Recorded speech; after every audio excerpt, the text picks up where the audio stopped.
What's going on, everybody? It's your boy C-Zar with C-Zar Gets Crypto, and we are talking about Bitcoin today. I've got a funny little rhombus drawn on this. This is a diamond top, actually. I drew this pattern the other day, and we broke out of it. We broke out of it bullishly, but now we have broken back into it, out of it bearishly.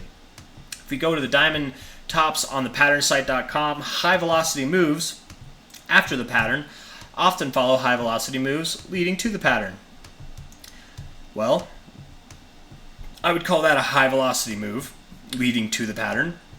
And wouldn't you know it, we have high velocity moves after the pattern, right? Kind of like it meets the expectations. If we look at this example that Thomas Bulkowski gives us on his website, the pattern site here, you can see that you break to the downside, you have a pullback up, and ultimately you do move to the downside, you do move lower, which is the original area of the breakout. But this kind of movement is very common in diamond patterns. And we're seeing that now, but to the reverse effect, right? We're seeing that, I don't know what this white line is here, I'm going to delete that, where instead of breaking to the downside, we broke to the upside, where instead of pulling up, we're pulling down. And I do think we go lower, and I do think inevitably we will, instead of going down, we will go up in a spectacular fashion.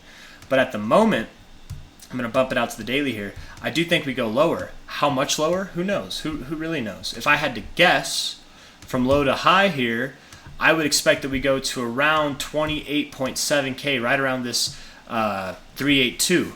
Not only is it the 382, but it's right around this previous top here. Maybe we go slightly below it, right around like 28.5K, something like that.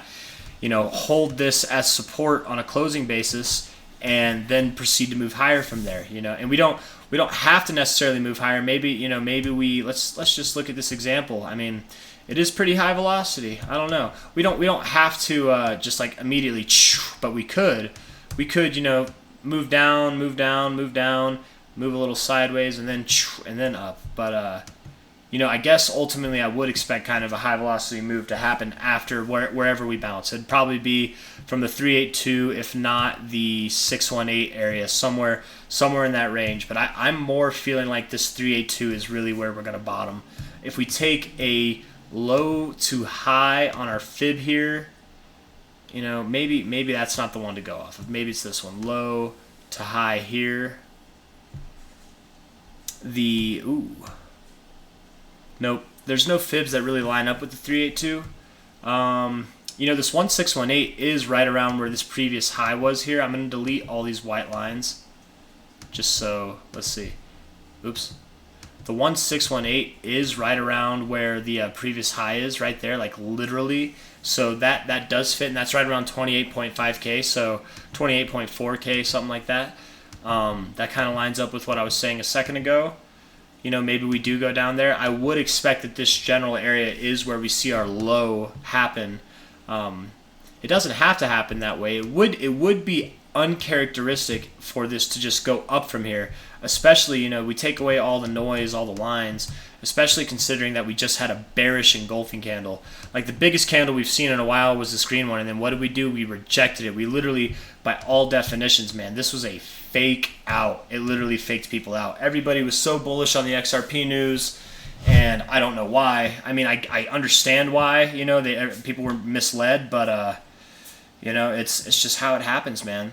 The XRP news, it wasn't really that bullish. Like, the most bullish thing is that we got some regulatory framework, but the thing that made me skeptical, I even said yesterday that this seemed fishy. I literally said those exact words, was the fact that the DXY is crashing.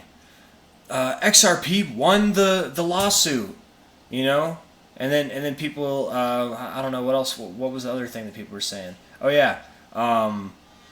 ETF listings, BlackRock and Vanguard or whatever, they're listing ETFs. There's multiple ETFs listing. It's like, okay, well then how come we're only pumping 3.5%? How come whenever none of that happened, whenever none of that was in the news, we pumped 5.9%, we pumped 5.5%? How come we only pumped this much during that? And that's because Ripple did not beat the SEC. They won part of the lawsuit and they lost part of it. That's because the DXY is not the dollar is not going to zero. It's having a little bit of a hard time, but the thing is, man, is if the dollar is having a hard time and all you're doing is producing this kind of move, that's not a good thing. Like generally when the dollar has a hard time, you actually move very high. But on the DXY, I used this yesterday. I was talking about this on the weekly basis. The last time we saw a candle like this was over here, November 7th. And what did we do the week of the 7th in Bitcoin? If you watched yesterday's video, you already know we dropped 22%. We dropped 22%. The same week that the DXY was dropping, that people were probably saying, oh, the DXY is going to zero, so Bitcoin's going to go up, and Bitcoin shit the bed too. Look at this. We're getting a candle that looks very much like we're going to shit the bed, and we probably will over the coming weeks, you know. I don't think that we go lower than this low. I would be surprised really if we went too much lower than like 27K even. At the moment, I'm really starting to think that 28.5K area is the low that we're going to get, but we might not. It's yet to be seen, but as far as I'm concerned, this is just a diamond pattern, man. Doing exactly what diamond patterns do. It's being very volatile and having very quick moves, up or down. It's doing its thing. And I don't think it's done. I think that we're going to go down a little bit further, probably around where this purple line is, without any indicators other than the MA. This purple line, again, is right around 28.2K. Coming, in the coming days, it could be worth like 28.4K, which is right around that 1618, right around this top here.